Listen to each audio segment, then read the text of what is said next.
Somebody, right now, is carrying a cat carrier through their front door. They've done a lovely thing.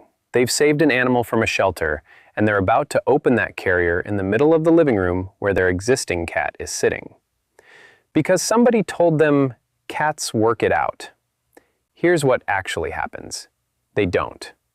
What they work out is which one lives on top of the refrigerator for the next 6 weeks, which one stops using the litter box, and how much the emergency vet visit costs. And the worst part is that it's completely avoidable, and the person doing it has the best intentions in the world. There's a specific moment near the end of this process where most people undo weeks of careful work in about 90 seconds, and I'll show you exactly what that moment looks like and how to avoid it. Hi everyone, I'm Leo Bennett, your neighborhood cat guy. Today we're doing 2 things. First, why your cat probably should have another cat, even if you're certain they wouldn't want one. And second, the full step-by-step method for introducing them, which decides whether you end up with 2 cats who are family or 2 who spend a decade quietly hating each other in the same house. I'll also be honest about the situations where 1 cat genuinely is the right answer. Quick note before we start. This is one chapter of a much bigger conversation about what your cat is trying to tell you, and I've gathered all of it into a book called The Happy Cat Manual over at leobennettsecrets.com. If you want more happy years with your cat, go take a look. That's all. So let's start by killing the myth that causes most of this. Cats are not solitary animals. I know that's the reputation, and it's wrong. What cats are is solitary hunters. Those are 2 completely different things. A cat hunts alone because a cat hunts things too small to share. That's a feeding strategy, not a social one. Look at what happens when cats live free. They form colonies, often centered on related females, and those groups are genuinely cooperative. Queens will nurse and help raise kittens that aren't their own. They share sleeping spots. They groom each other. That isn't the behavior of an animal that wants to be alone. The reputation comes from us watching a cat go off and hunt by itself and drawing the wrong conclusion. And that mistake has left an enormous number of cats living entirely alone, with a human who works 8 hours a day, no other cats in the world, and nothing to do about it. Now, the strongest version of this argument applies to kittens, and I'll be blunt about it. If you are adopting a kitten, adopt 2. I'm talking about the window from about 8 weeks up to around 4 months. At that age, a kitten has no territorial agenda. They aren't defending anything, they aren't establishing boundaries. They're about play, and play is how a cat learns to be a cat. And they can't learn most of it from you. How hard is too hard to bite? What it means when the other one stops playing. How to eat in the same space as another cat without a fight. They teach each other all of that through hundreds of small wrestling matches, and every one is a lesson. And here's the part that surprises people. It makes them better with humans, too. A kitten who learned boundaries from a littermate is a more socially confident cat overall. So when people tell me 2 kittens is twice the work, it isn't. It's roughly the same work with a built-in playmate, which means a great deal of the energy that would otherwise land on your ankles at 11 at night lands on the other kitten instead. Please don't adopt 1 kitten, even if you're told it's fine. And while we're at the shelter, one more thing. If you see 2 cats housed together and getting on, or a pair described as bonded, take them both. That relationship is already built.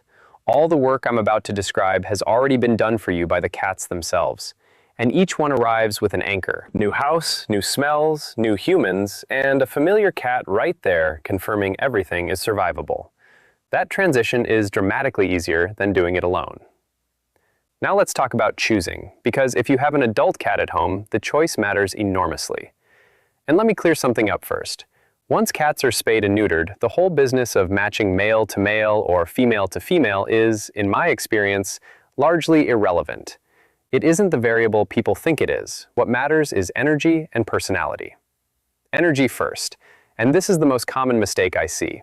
Someone has a senior cat who's slowing down. They can feel where that's heading, and half-consciously they bring home a kitten to soften it, and it makes both cats miserable.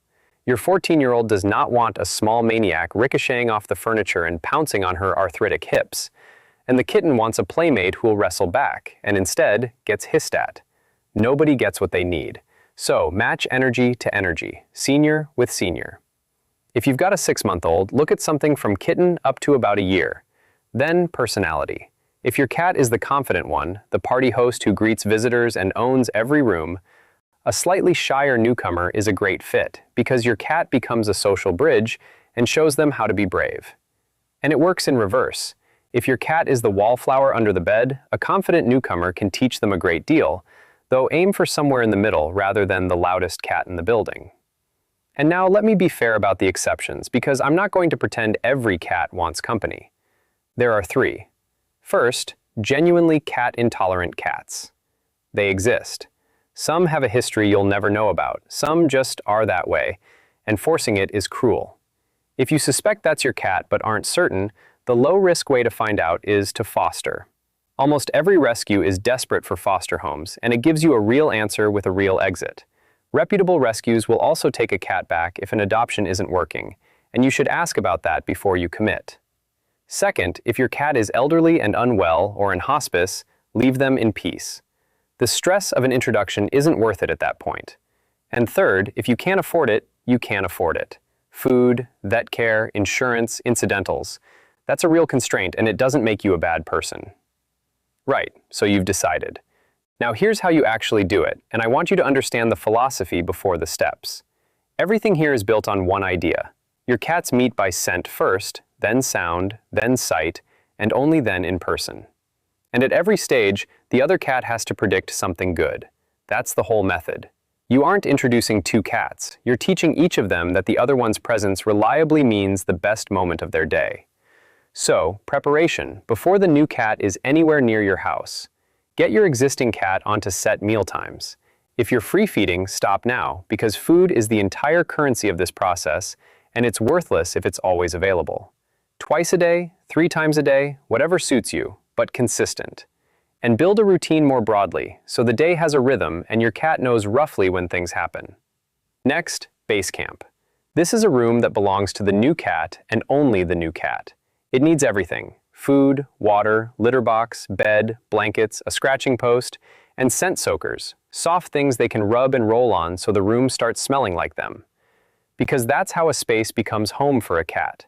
Not because you decided it's their room, but because it carries their own scent back to them. The new cat goes straight from the carrier into base camp, and the 2 cats do not see each other. Not a glimpse under a door, not a moment in the hallway, nothing. You are calling every shot here. This might last a few days or a couple of weeks, and they'll tell you when they're ready by taking an interest in the door itself. But don't leave them in there for weeks on end, because that's not fair to the new cat, and if base camp is your bedroom, it isn't fair to your existing cat either. You've sealed off one of the most important territories in their world with no explanation. Which brings us to site swapping. Once the new cat is settled and curious about the door, you start moving them around the house without ever letting them see each other. Put your resident cat in the bathroom, let the new cat out to explore the house, then swap back. What this achieves is enormous. Each cat thoroughly investigates the other's smell all over the house with no confrontation attached. They're building a complete picture of a cat they've never laid eyes on. And your new cat gets to map the territory they'll live in, safely. While all this is going on, prepare the house itself. And the single most important thing is vertical space. Cat trees, shelves, cleared bookcase tops, window perches. Because when 2 cats finally share a room, the difference between a fight and a non-event is whether one of them can get up and away.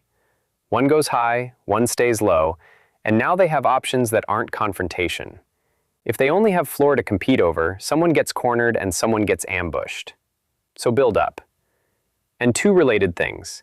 Never put litter boxes in dead ends, corners, or closets with one way in, because a cat trapped mid-squat by another cat is how litter box aversion starts, and it can take months to undo. And get the number right. The rule is 1 box per cat, plus 1. 2 cats, 3 boxes, spread around the house. I know that's more than you want. It's also cheaper than what happens without it. Now, the core of the whole thing, and the part that does most of the work, the feeding ritual through the closed door. At mealtimes, you put one cat's bowl on one side of a closed door, and the others on the other side. They can't see each other. They can smell each other, and they can smell food at the same moment. Every meal, every day. Because the association is simple and powerful. Every time I smell that cat, something wonderful happens. The bowls start far from the door, far enough that both cats are relaxed and eating normally. You are looking for a very specific outcome each time, and it's less dramatic than people expect. Walk up, eat, walk away. No hissing, no growling, no refusing to eat. That's a success. And then, each day, you move both bowls a few inches closer to the door. Just a few. What you're finding is what I'd call the challenge line, the point where one cat goes from comfortable to uncomfortable, and you want to sit just on the comfortable side of it and creep forward. Don't rush it and don't stall either. A little bit of progress every single meal. And if one day there's a hiss, you've gone too far. Move the bowls back, drop to where it was easy, and rebuild from there. No drama. And when both cats are eating calmly about 1.5 feet from that closed door, you're ready for the next stage, which is visual access. And you need a barrier that lets them see each other while making contact impossible. The best option is a screen door in place of the normal one, and if that sounds like a major project, it genuinely isn't. If it's not practical, tall pet gates work, ideally stacked or the extra tall kind, as long as your cats can't clear them. Then you do exactly the same feeding ritual again, from the beginning, with distance, except now they can see each other. Here's a trick worth knowing.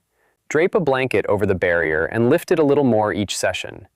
That way you control not just the distance, but how much of each other they see, so you can go a lot slower than a simple open screen would let you.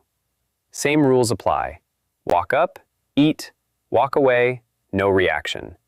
Move closer each meal. Back off if it goes wrong. And now the final step, the one I told you about at the start, and the one where people undo everything.